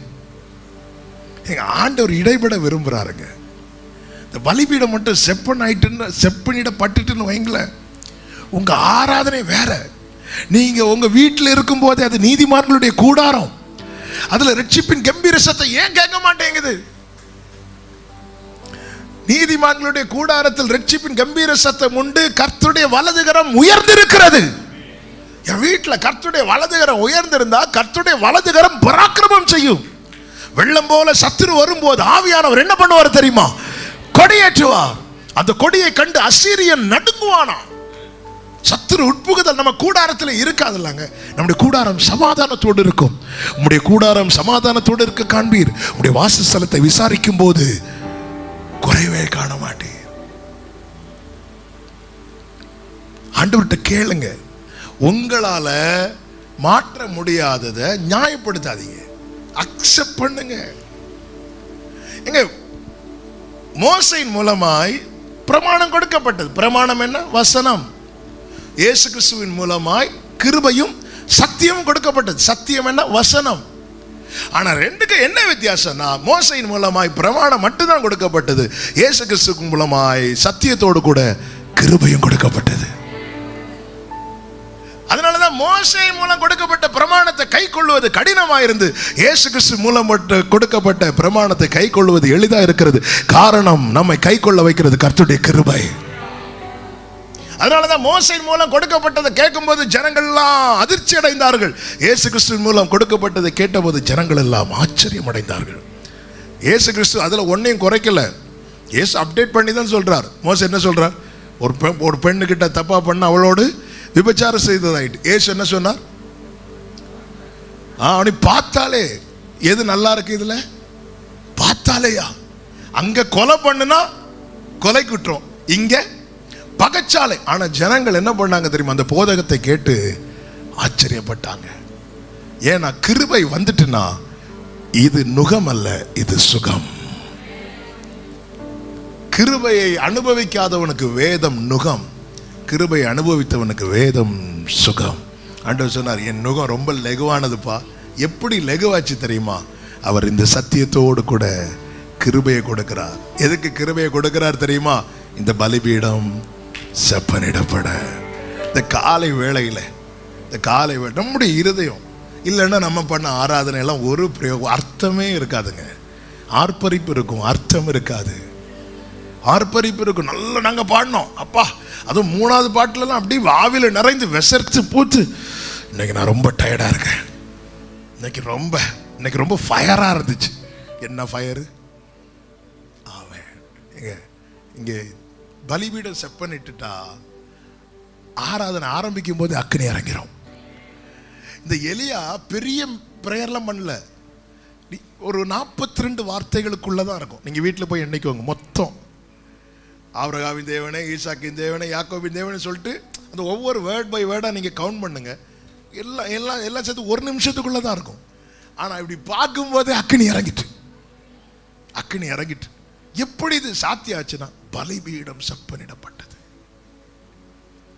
தேவ சமூகத்தில் இருந்து. அதனாலதான் ஆண்டவர் சொல்லுவார், நீ காணிக்கை செலுத்த வரும்போது உன் சகோதரனுக்கு உன் பேர்ல ஏதாவது வருத்தம் குறை இருந்துச்சுன்னா நீ என்ன பண்ணு, அந்த மிருகத்தை பலிபீடத்திலே வச்சுட்டு பாதுன்னு. அர்த்தம் என்ன? நான் வெயிட் பண்றேங்கிறாரு. நீ கொண்டு போன்னு சொல்லல. இந்த இடத்துல தேவன் நம்மோடு பேசுகிறது நம்மை தள்ளுவதற்காக இல்ல, நம்மை திருத்துவதற்காக. நான் வெயிட் பண்றேப்பா, பலி மிருகத்தை வச்சுட்டு போய் சரியாயிட்டு வா, ஒப்புரவாகிட்டு வா. எங்க அப்பா ரட்சிக்கப்பட்ட ஆரம்பத்தில் நடந்த ஒரு சம்பவத்தை அவங்க அடிக்கடி சொல்லுவாங்க. அதில் ஒன்றுதான், அவர்களோடு கூட ரட்சிக்கப்பட்ட சகோதரர்கள்லாம் சேர்ந்து ஜோம் பண்ணிட்டு இருக்கிறாங்க. அப்போ ஒரு பாஸ்டர் வந்து அந்த ப்ரேயரை லீட் பண்ணுறாங்க. ஒரு நைட் டைம் எல்லாரும் ஜோம் பண்ணிட்டு இருக்கிறாங்க. நைட் டைமா டே டைமான்னு தெரியல, எல்லாரும் ஜோம் பண்ணிட்டு இருக்கிறாங்க. ஒரு 4-5 சகோதரர்கள் சேர்ந்து. அப்போ எல்லாரும் அபிஷேகத்துக்காக ஜோம் பண்ணிட்டு இருக்கிறாங்க. அப்படி அபிஷேகத்துக்காக ஜோம் பண்ணிட்டு இருக்கும்போது ஆவியானவர் பலமாக இறங்கி எல்லாரையும் நிரப்புறாரு, ஒரு நபரை தவிர. அப்போ அந்த மீட்டிங்கை ஆமேன் போட்டு முடிச்சுட்டு பாஸ்டர் கேட்குறாங்க ஒவ்வொருத்தருடைய அனுபவத்தை. எல்லாம் என்ன இப்படி நிரப்பினார், எனக்கு புதிய பாஷையை தந்தார், எனக்கு தரிசனத்தை தந்தார். ஒருத்தர் மட்டும் உம்முன்னு இருந்தாராம். அவர் நல்லா ஜோம் பண்ணுறாரு. அப்போ கேட்டாங்களா, ஏன் உங்களுக்கு கிடைக்கலையா? இல்லை எனக்கு கிடைக்கல. உடனே அவர் விடலை. சரி நம்ம எல்லாரும் சேர்ந்து இந்த சகோதரனுக்காக ஜோம் பண்ணுவோம், இவரையும் கத்த நிரப்பட்டுன்னு சொல்லிட்டு எல்லாரும் ஜோம் பண்ணிகிட்டே இருக்கும்போது இந்த நடத்துகிறவருக்கு கண்ணுக்கு முன்னாடி ஒரு கண்டுக்குட்டி அங்கே இங்கேயும் ஓடிட்டு இருக்கு. அவர் ப்ரேயரை ஸ்டாப் பண்ணிட்டு, பிரதர் இது ஒரு கண்ணுக்குட்டி ஓடிட்டு இருக்கு, அது சம்பந்தமாக ஏதாவது இன்சிடென்ட் நடந்துச்சா அப்படின்னு கேட்டார். இவர் இல்லையே.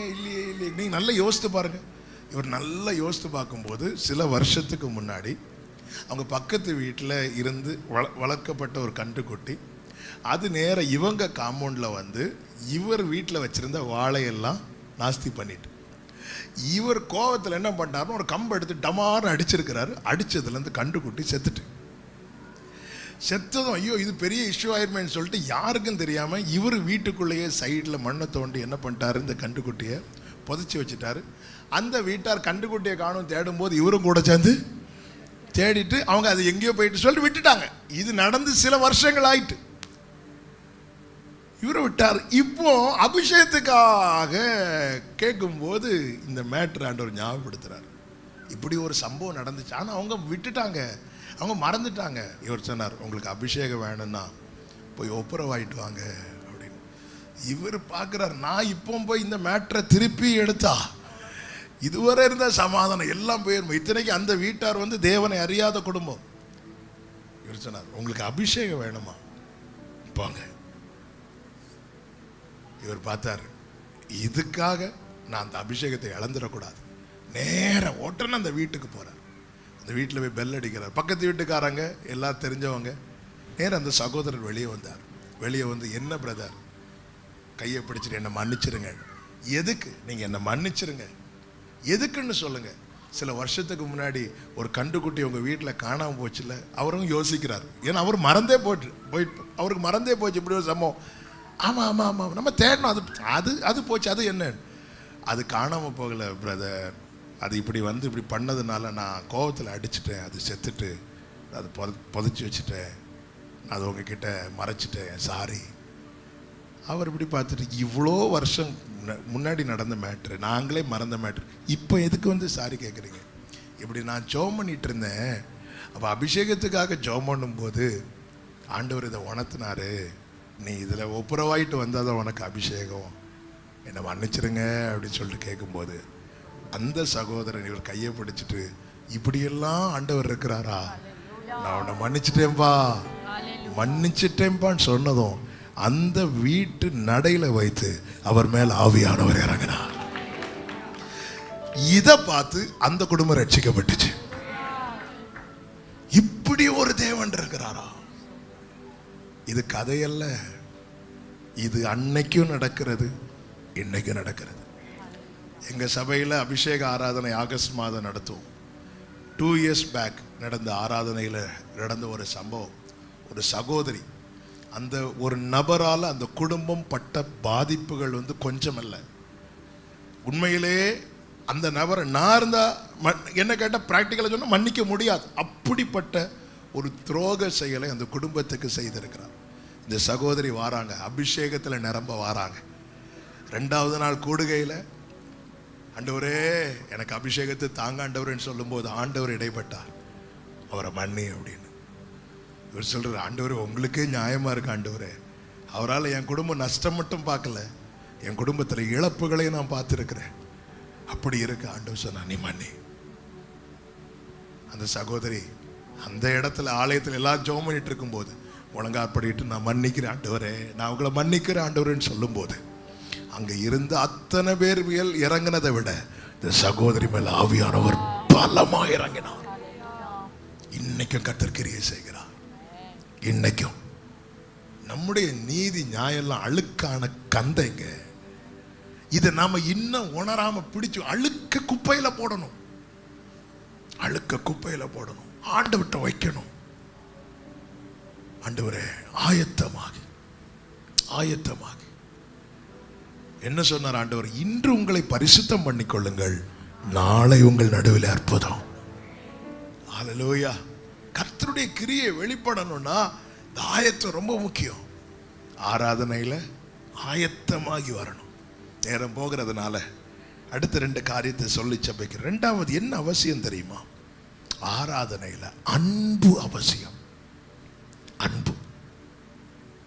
நாம எல்லாம் செய்தோமே, வந்தோம், காலைல கிளம்பி வந்தோம், எதின் அடிப்படையில் வந்தோம்? கிறிஸ்தவர்களானதின் அடிப்படையில், இல்லை சர்ச்சுக்குள்ள மெம்பர் ஆனதின் அடிப்படையில், அல்லது தேவன் மேல இருக்கிற அன்பின் அடிப்படையில்? தாவீது சொல்லுகிறார், கர்த்தருடைய ஆலயத்துக்கு போவோம் வாருங்கள் என்று சொன்ன போது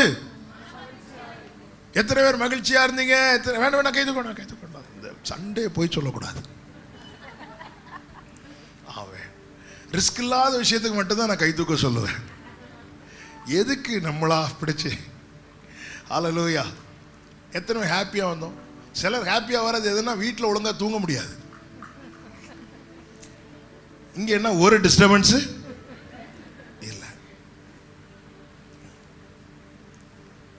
ஹல்லேலூயா. அன்பு நிமித்தம், அன்பு நிமித்தம் வெளிநாட்டில் வெளியூர்களில் தூரமா இருக்கிற உறவுகள் நம்மை பார்க்க வருவார்கள், அன்பு நிமித்தம். அப்படி பார்க்கும்போது என்ன சந்தோஷம். ஆமென். பிள்ளைங்கள்லாம் வெளியே வேலை பார்க்குறாங்க, அல்லது வீட்டில் இருக்கிற ஒரு நபர் வேலை பார்க்குறாங்க, லீவுக்கு வரும்போது எவ்வளவு ஹாப்பியா, எவ்வளவு சந்தோஷமா. இதுக்கெல்லாம் ரீசன் என்னன்னா அன்பு. பாடும்போது அன்பு நிமித்தம். 2007 கடைசி தான் ஊழியத்துக்கு ஆண்டவர் அர்ப்பணிக்க வைத்தார். 2008வது வருஷம் என் தகப்பனார் கூட சென்னைக்கு ஒரு மீட்டிங் வரேன். சாரால் நவரோஜ் அவங்க சபையில் ஒரு மேரேஜ் அப்பா நடத்துகிறாங்க. நான் அப்பா கூட வரேன். வந்துட்டு திருப்பி ட்ரெயினில் போயிட்டு இருக்கும்போது எங்கள் ஊரில் மாத்தூர் அப்படிங்கிற இடம் இருக்குது. அங்கே ஒரு தேவ மனிதர் இருந்தார். அவர் இப்பொழுது மகிமையில் இருக்கிறார். அவர் பேர் பாஸ்டர் லாசர். லாஸ்ட் பாஸ்டரும் ட்ரெயினில் இருக்கிறாங்க. நான் அப்போதும் ஊழியத்துக்கு அர்ப்பணித்து ஆரம்பத்தில் சர்ச்சில் வர்ஷிப் மட்டும் நடத்திட்டு இப்படி உட்காந்துருப்பேன். அவர் ட்ரெயினில் ஒரே கம்பார்ட்மெண்ட்டில் ஒரே கோச்சில் இருக்கிறோம். நான், எங்கள் அப்பா, அந்த பாஸ்டர், அவங்க கூட 2 பாஸ்டர்ஸ். அவர் கொஞ்ச நேரம் என்னை அப்படி பார்த்துட்டே இருந்தார். நல்ல தேவ மனிதர், தேவனோடு நடக்கிற தேவ மனிதர். தம்பி இங்கே வா அப்படின்னார். நான் பக்கத்தில் வந்து இப்படி உட்காந்தேன். என்ன பண்ற, ஊழியத்துக்கு வந்துட்டியா? வந்துட்டு பாஸ்டர். என்ன பண்ற சர்ச்சில்? பாஸ்டர் நான் வர்ஷிப் நடத்துறேன். Very good. வர்ஷிப்னா என்ன அப்படின்னு கேட்டார். நம்மளும் அப்படி யோசிக்கிற மாதிரி யோசிச்சுட்டு, ஆமாம், அதாவது ஒன்றும் தெரியாதவங்களுக்கு நம்ம வாத்தியார் ஆயிடுவோம், ஆனால் எல்லாம் தெரிஞ்சவங்கள்ட்ட நம்ம ஸ்டூடெண்ட் ஆயிடணும். ஆமாம், ஆண்டவர் சமூகத்தில் ஒரு நாள் நம்ம யாராயிடக்கூடாது தெரியும், வாத்தியார் ஆயிடக்கூடாது. ஹல்லேலூயா. கொஞ்ச நேரம் யோசிச்சுட்டு அவரை படி பார்த்தேன். என்ன சொன்னாலும் கவுண்டர் வரும். அவர்கிட்ட சொன்னேன், பாஸ்டர். சொல்லுப்பா.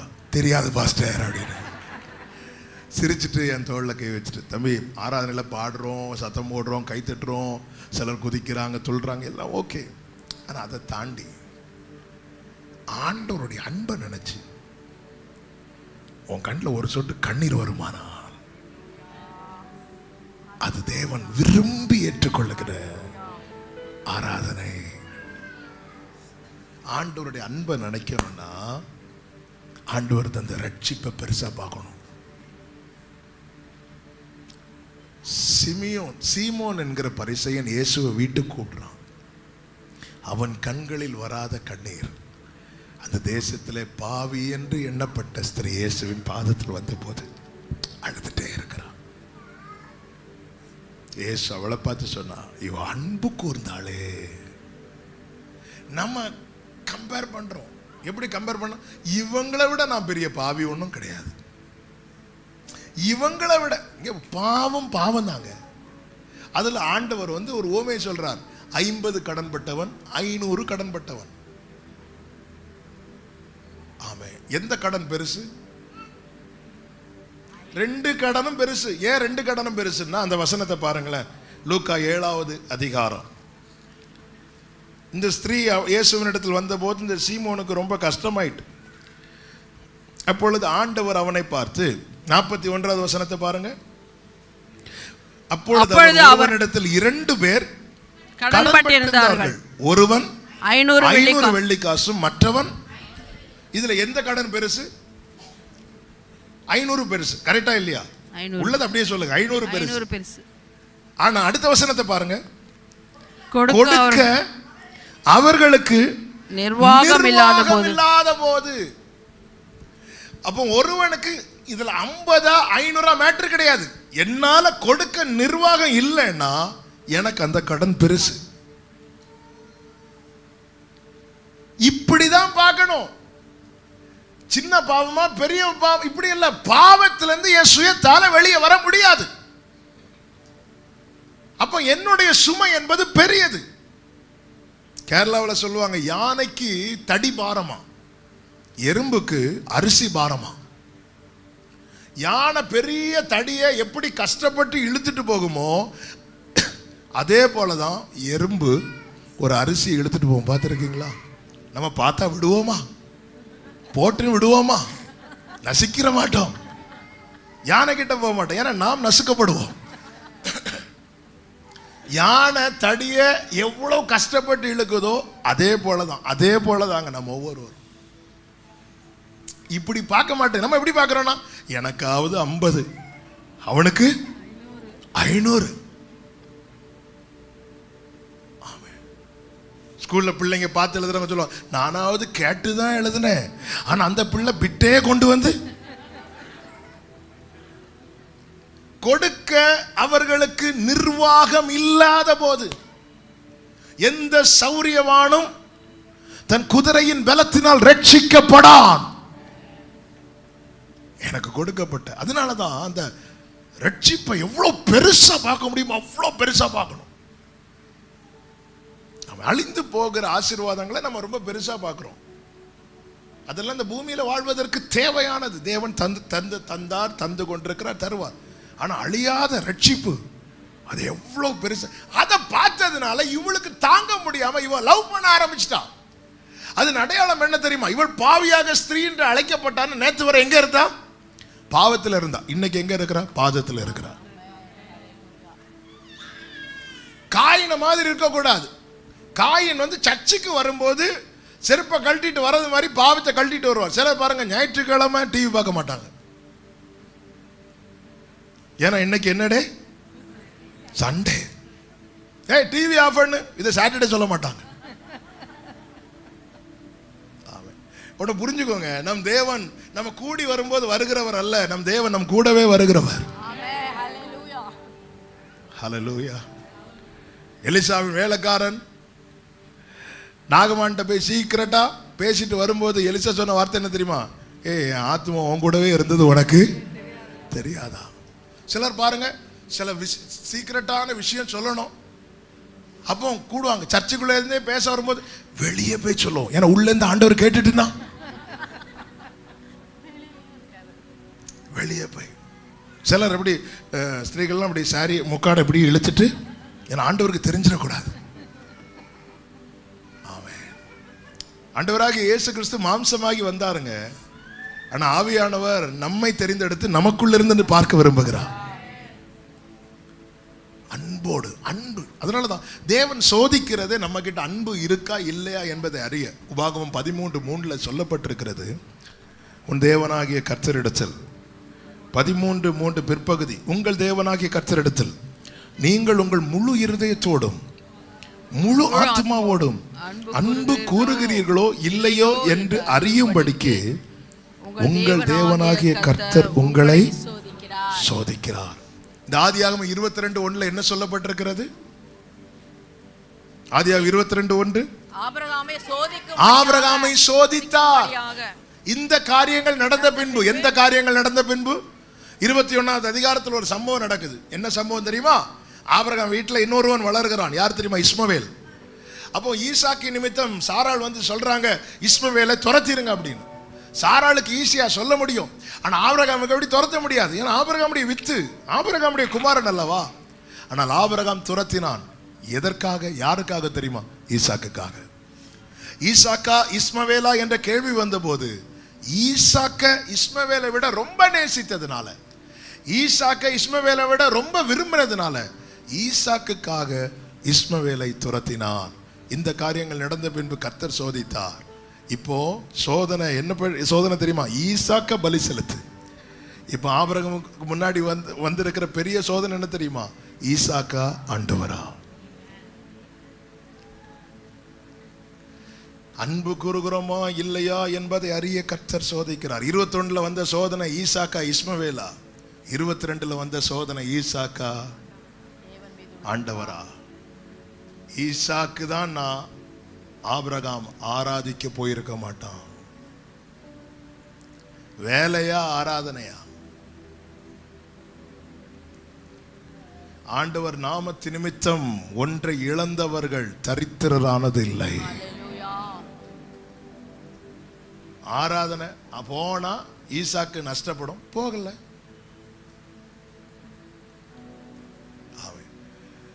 கோவிட் முடிஞ்சு வருஷம் பல ஆச்சு, கோவிட சொல்லி இன்னும் சர்ச்சுக்கு போகாம இருக்கிறவர்கள் உண்டு. ஆனா கல்யாண வீட்டுல பந்தியில பின்னாடி தட்டிட்டே நிப்பாங்க. ஆமே, கேட்டா கோவிட் நம்மள தேவன் டேவிடா வச்சிருக்கிறார் பாடுறதுக்கு. ஆமே, போனா பிரச்சனை, போனா எனக்கு இது நஷ்டமாயிட்டுன்னா, அதான் அன்பு கூறுகிறோமோ இல்லையா என்பதை அறிய சோதிக்கிறார். இந்த சோதனை ஆராதிக்கிறவங்க நடந்துட்டே இருக்குங்க. ஆண்டவர் சொல்ல, சண்டே காலையில மண்ணா பொறுக்காத, சண்டேனா அவங்களுக்கு சாட்டர்டே, அப்போ ஓய்வு நாள் மண்ணா பொறுக்காத, நான் உனக்கு முன்னாடியே தாரேன். இருந்தாலும் போனா ஏதாவது எங்க ஆண்டவருடைய நுகம், நீ 6 நாள் வர்ஷிப் பண்ணி 1 நாள் வேலை பாருன்னு சொன்னார். எவ்வளவு லகுவாக்கி அங்க தந்திருக்கிறார், எவ்வளவு லகுவாக்கி தந்திருக்கிறார். 10ல் 9 எனக்கு தந்துட்டு 1 மட்டும் நீடு அப்படியா சொன்னார். எவ்வளவு லகுவாக்கி தந்திருக்கிறார் பாருங்க. ஆனா அது கூட நமக்கு சுமையா, அதை நம்ம பாரமா நினைக்கிறோம்னா நம்ம ஆண்டவரை எப்போங்க நேசிக்க போறோம்?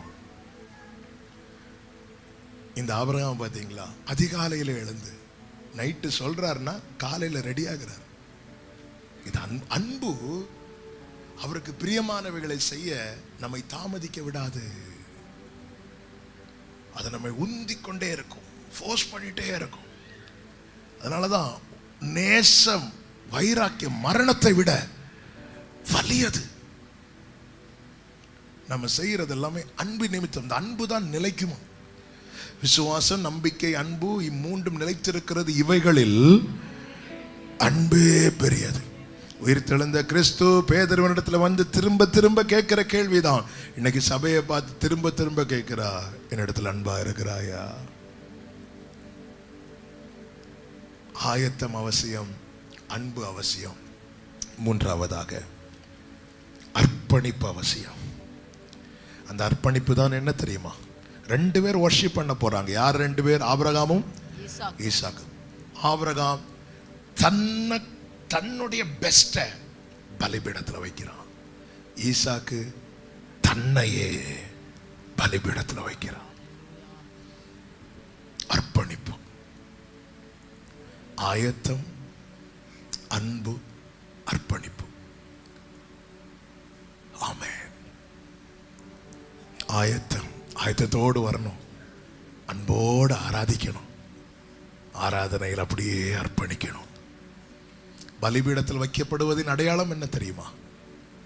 என் சித்தமோ ஒன்றும் வேண்டாம், என் பிரியனே என் இயேசுவே, என் சித்தமோ ஒன்றும் வேண்டாம், என் பிரியனே என் இயேசுவே. ஆமென். நான் பல தீர்மானத்தோடு சர்ச்சில் வந்திருக்கலாம், இதை செய்யணும் அதை செய்யணும். ஆனால் பலிபீடத்தில் வைக்கும் போது அந்த தீர்மானங்கள் மாற்றப்படும். அதுக்கு நம்ம ஒப்பு கொடுக்கணும், விட்டு கொடுக்கணும். ஆமென். தமஸ்குவை நோக்கி தான் ஒரு காரியத்தை செய்யும்படி போகிறான் சவுல், பவுலாகிய சவுல். கர்த்தர் வழியிலே சந்திக்கிறார். கர்த்தரோடு சந்திப்பு ஏற்படுகிறது. இப்பொழுது ஆண்டவரே, நான் சில காரியத்தை செய்யணும்னு வந்தேன், செஞ்சுட்டு வரேன்னு சொல்லலை. அதெல்லாம் குப்பை என்றும் நஷ்டம் என்று தள்ளிவிட்டு நான் என்ன செய்ய சித்தமாயிருக்கிறேன். ஆமே. நம்ம ஆண்டவர்கிட்ட வார்த்தையை கேட்க வராதே எதுக்கு தெரியுமா? அவர் எனக்கு என்ன செய்ய போகிறார் அதுதானே கேட்க வரும். ஆனால் அர்ப்பணிக்கிறவன் என்ன செய்வான், என்ன சொல்லுவான் தெரியுமா? நான் என்ன செய்யணும். எரிகோவை பிடிப்பதற்கு முன்பதாய் கர்த்தருடைய சேனாபதியாய் நம் ஆண்டவர் அங்கே வந்து நிற்கிறார். யோசுவா வந்து கேட்கிறான், நீர் சத்துருவை சார்ந்தவரோ எங்களை சார்ந்தவரோ? உடனே கர்த்தர் சொல்லுகிறார், நான் கர்த்தருடைய சேனாபதியா வந்திருக்கிறேன். அதன் அர்த்தம் என்ன தெரியுமா? என்ன உன் பக்கம் இழுக்காத, நீ என் பக்கம் வா. ஆமா, நம்ம எல்லாம் நம்ம லைன்ல கர்த்தரை கொண்டு வர பார்க்கிறோம். ஆண்டவரே, நான் போறேன், இந்த காரியத்தை எனக்கு வாய்க்க பண்ணுங்க. ஆமே. ஆண்டவரே, நான் கர்த்தருடைய சேனாபதியா வந்திருக்கிறேன் அப்படின்னு அர்த்தம் என்ன? நீ என்கிட்ட வா. அதன் அடையாளமா நீ போகும்படி நீ ஆயத்தமா இருக்க தெரியுமா? ஆயத்தத்தின் அடையாளம் பாதரட்சை. அதை கலட்டு. நீ நிற்கிற இடம் பரிசுத்த பூமி. அடுத்த வார்த்தை யோசுவா சொல்றார், நான் என்ன செய்யணும்? என் லைன்ல நான் கர்த்தரை இழுக்கிறேன்னா நான் அவர்கிட்ட, நீங்க என்ன செய்வீங்க? நாங்க எல்லாவற்றையும் விட்டு வந்தோமே, எங்களுக்கு என்ன கிடைக்கும்? இல்லை, அர்ப்பணிப்பு. நான் என்ன செய்யணும் ஆண்டவரே? இனியும் உம்மை கேட்பேன், நீர் சொல்வதை நான் செய்வேன், என் கூட பேசுங்க. ஆமென். பிரியமானவர்கள், எத்தனை பேருக்குள்ள அந்த வார்த்தை போகுதுன்னு தெரியல. நம்முடைய ஆராதனை அர்த்தம் உள்ளதாகட்டும், நம்முடைய ஆராதனை அழகுள்ளதாகட்டும், நம்முடைய ஆராதனை அவருக்கு பிரியமானதாய் மாறட்டும். நான் என்ன செய்யணும்? இவர்கள் அர்ப்பணித்த போது நடந்த காரியங்கள் என்ன தெரியுமா? 11வது வசனம். அப்பொழுது கர்த்தருடைய தூதனானவர் வானத்திலிருந்து ஆபிரகாமே ஆபிரகாமே என்று கூப்பிட்டார். ஆராதனை இந்த அனுபவத்தில் இருக்குமானால் நம்மோடு கர்த்தர் பர்சனலா பேசுறதை நம்மளால கேட்க முடியும். ஹல்லேலூயா. ஆமென். ஆமென். அது மாத்திரமல்ல, 13வது வசனத்திலே ஆபிரகாம் தன் கண்களை ஏறெடுத்து பார்க்கும்போது இதோ பின்னாக புதரிலே தம் கொம்புகள் சிக்கி கொண்டிருந்த ஒரு ஆட்டுக்கடாவை கண்டான். நம்முடைய ஆராதனை அர்த்தம் உள்ளதானால் நமக்காய் தேவன் ஆயத்தம் பண்ணினதை நம்முடைய கண்களால் காண முடியும். நம்முடைய ஆராதனை அர்த்தம் உள்ளதானால் நம்முடைய பின்னாட்கள் ஆசீர்வாதமாய் இருக்கும். 24:1 வாசியுங்கள். ஆபிரகாம் வயது சென்று முதிர்ந்தவன் ஆனான், கர்த்தர் ஆபிரகாமை சகல காரியங்களிலும். நம்முடைய ஆராதனை அர்த்தம் உள்ளதானால் ஒன்று, நம்முடைய காதுகளில் அவர் சத்தம் கேட்கும். நம்முடைய ஆராதனை அர்த்தம் உள்ளதானால் நம்முடைய கண்கள் அவர் நமக்காய் ஆயத்தம் பண்ணினதை காணும். இவங்க நடந்து வராங்க. நடந்து வரும்போது ஈசாக்கு கேட்கிறான், அப்பா பலிக்காக நெருப்பு இருக்கு, விறகு இருக்கு, பலிக்கான ஆட்டுக்குட்டி எங்க? ஆராதனைனாலே நம்முடைய தேடல் யாரை குறித்து இருக்கணும் தெரியுமா? ஆட்டுக்குட்டியானவரை குறித்து. இன்னைக்கு எந்த பாஸ்டர் பிரீச் பண்ண போறாங்க? இன்னைக்கு யார் மைக் எடுக்க போறாங்க? இந்த தேடல்ல ஆராதிக்க போறோம். அது ஆயத்தமாகிறவனுக்கும் அன்பு செலுத்துகிறவனுக்கும் தேடல் ஒருவர் தான், ஆட்டுக்குட்டியானவர். நம்முடைய ஆராதனை அர்த்தம் உள்ளதானால் நம்முடைய காதுகளில் ஆபிரகாமேங்கிறார், பர்சனலா கூப்பிட்டு பேசுகிறார். எத்தனை கூட்டம் இருந்தாலும் அது நடுவில் நமக்கான ரேமா வரும்.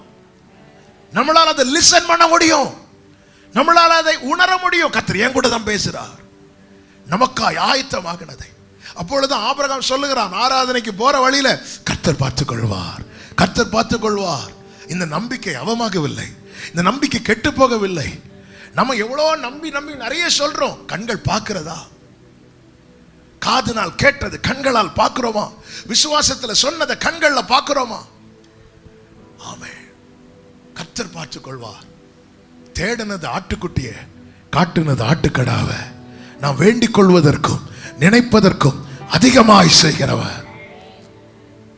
நம்முடைய ஆராதனை அர்த்தம் உள்ளதானால் காதுகள் அவர் சத்தம் கேட்கும், கண்கள் அவர் ஆயத்தம் பண்ணினதை காணும். நம்முடைய பின்னாட்கள் நன்மையாயிருக்கும். நாலாவது, நம்முடைய காரியங்கள் கர்த்தருடைய பர்வதத்திலே பார்த்து கொள்ளப்படும். அதன் அடையாளம் தான் ஆபிரகாம் சொல்றார், பிள்ளையாண்டான் மேல கையை போடாது. ஆமென். ஆராதனை எவ்வளவு மேன்மை தெரியுமா? நம்ம நினைக்கிறதோ 3 மணிக்கு வந்து இருந்துட்டு போறோம் இல்ல, 3 நாள் டிராவல் பண்ணி போயிட்டு வரார் ஆபிரகாம். ஆனா அதனால கிடைக்கிற பாக்கியம், அதனால உள்ள மேன்மை. ஆராதிக்க சொன்னது ஆபிரகாம்ட்ட, பாதுகாப்பு கிடைக்கிறது பிள்ளைக்கு. ஹல்லேலூயா. பிள்ளையாண்டான் மேல கையை போடாத. உங்க தலைமுறை ஆசீர்வாதமா இருக்கும், பாதுகாப்பா இருக்கும், கர்த்தருடைய பர்வதத்தில் பார்த்து கொள்ளப்படும். அது மாத்திரமல்ல, தலைமுறையோடும் கர்த்தருடைய உடன்படிக்கை தொடரும். தலைமுறையோடும் கர்த்தருடைய உடன்படிக்கை தொடரும். நம்முடைய ஆராதனை அர்த்தம் உள்ளதாகட்டும், அழகுள்ளதாகட்டும், கர்த்தருக்கு பிரியமானதாகட்டும். இந்த மேன்மை, இந்த ஆசீர்வாதம் ஒவ்வொருவர் தலையிலும் ஒவ்வொரு குடும்பத்திலும் வந்து இறங்குவதாக. இங்கே நாம் அவரை காணாமல் விசுவாசத்தில் ஆராதிக்கிறோம். நாளைக்கு நாம் அவரை முகமுகமாய் கண்டு ஆராதிக்க போகிறோம். ஒன்றை மறந்துடாதீங்க, இவர்கள் மோரியா மலையிலே கர்த்தருக்கு பலியிடும்படி இவர்கள் கூடி, அப்பாவும் பையனும் சேர்ந்து போறாங்க. இவங்க மலையின் ஒரு பக்கத்தில் ஒவ்வொரு ஸ்டெப்பு எடுத்து வைக்க இவர்களுக்கு உதவ, மறுபக்கத்தில் ஒரு ஆட்டுக்கடா ஏறி வந்து கொண்டே இருக்கிறது. இந்த ஆராதனைக்கு ஒரு கிளைமேக்ஸ் இருக்கிறது. அந்த கிளைமேக்ஸ் என்ன தெரியுமா? நம்முடைய கண்கள் அவரை காணும், நம்முடைய கண்கள் அவரை காணும். அதற்காக தான் நாம் ஆயத்தமாய் கொண்டிருக்கிறோம். அதற்காக தான் இந்த சபை கூடுதல், அதற்காக தான் தேவனுக்கு ஆராதனை. ஒரு நாள் வரப்போகிறது. ஆமென். இந்த பூமியிலிருந்து நாம் எடுத்துக்கொள்ளப்படுவோம். அவர் உன்னதத்திலிருந்து இறங்கி வருவார். மத்திய வானிலே நாம் அவரை சந்திக்க போகிறோம். அல்லேலூயா. அவர் பாதம் விழுந்து பணிந்து ஆனந்த கண்ணீர் வடிப்பே, எந்த நோட்டம் ஜெயத்துடன் முடியும், அந்த நாடு சுதந்தர. முடிந்தவர்கள் முழங்கால் படிட்டு ஆண்டவர் சமூகத்தில் தாழ்த்தி முழங்கால் படிட்டோ எழும்பி நின்றோ உங்களுக்கு எப்படி வசதியோ ஒரு 5 மினிட்ஸ்ல நான் செபித்து முடிக்க போகிறேன். ஒரு முழுமையான அர்ப்பணிப்பு. ஆண்டவரே, நான் அசதியாகவோ நிர்விசாரமாகவோ ஏனோ தானோ என்கிற நிலையிலோ நான் உங்க சமூகத்தில் காணப்படக்கூடாது. இன்னைக்கு கர்த்தர் என் கூட தான் பேசினார். நிச்சயம் உள்ளவங்க மாத்திரம் உங்க வலது கரத்தை உயர்த்துங்க. என் கூட தான் பேசினார். இப்ப நீங்க ஆண்டவர்கிட்ட பேசுங்க. என்னை ஆயத்தப்படுத்து, என் பலிபீடத்தை செப்பனிடுங்க. நான் செலுத்துற பலியில அசுத்தம் இருக்காதபடிக்கு என் பலிபீடத்தை செப்பனிடுங்கப்பா. என்னை சுத்திகரிங்க, என்னை சுத்திகரி. I love you Father, I love you Father. ஒரு அர்ப்பணிப்பின் இருதயத்தோடு தேவ சமூகத்தில் நம்மை தாழ்த்து விட்டு கொடுங்க, விட்டு கொடுங்க, விட்டு கொடுங்க. நம்ம விட்டுட்டோன்னு அவர் பார்த்து பாருங்க, அவர் நடத்துவாருங்க. ஒரு தகப்பன் ஆண்டவர்கிட்ட வந்து சொன்னானே, நான் விசுவாசிக்கிறேன், அகிலே நான் விசுவாசம் நீங்கும்படி செய்யணும். உடனே கர்த்தர் கிரியை செய்தார். பார்த்தீங்களா? நீங்க ஆண்டவர்கிட்ட சொல்லுங்க, கர்த்தர் உங்களை ஆளுகை செய்வா. இன்று முதல் உங்கள் ஆராதனைகள் அர்த்தம் உள்ளதாய், அவருக்கு உகந்ததா. நீங்க கண்களை ஏறெடுக்கும் போதே அக்கினி இறங்கும். நீங்க நோக்கி பார்க்கும் போதே பரலோக வாசல் திறக்கும். நீங்க கூப்பிடும் போதே பதில் வரும். இதை மற்றவங்க பார்ப்பாங்க, இதை மற்றவர்கள் காண்பார்கள், மற்றவர்கள் காண்பார்கள்.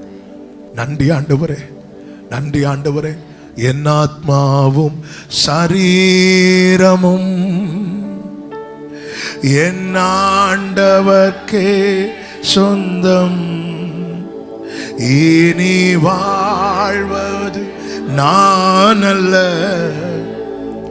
என்னில் இயேசு வாழ்கின்றார். என் ஆத்மாவும் சரீரமும் என் ஆண்டவர்க்கே. ரேபா காலாரா இனி ஷோலமோகரோ ரிமம் ராத்தன என்னில் இயேசு வாழ். இயேசு தேவா அர்ப்பணோரே என்ன ஜீசஸ். இயேசு தேவா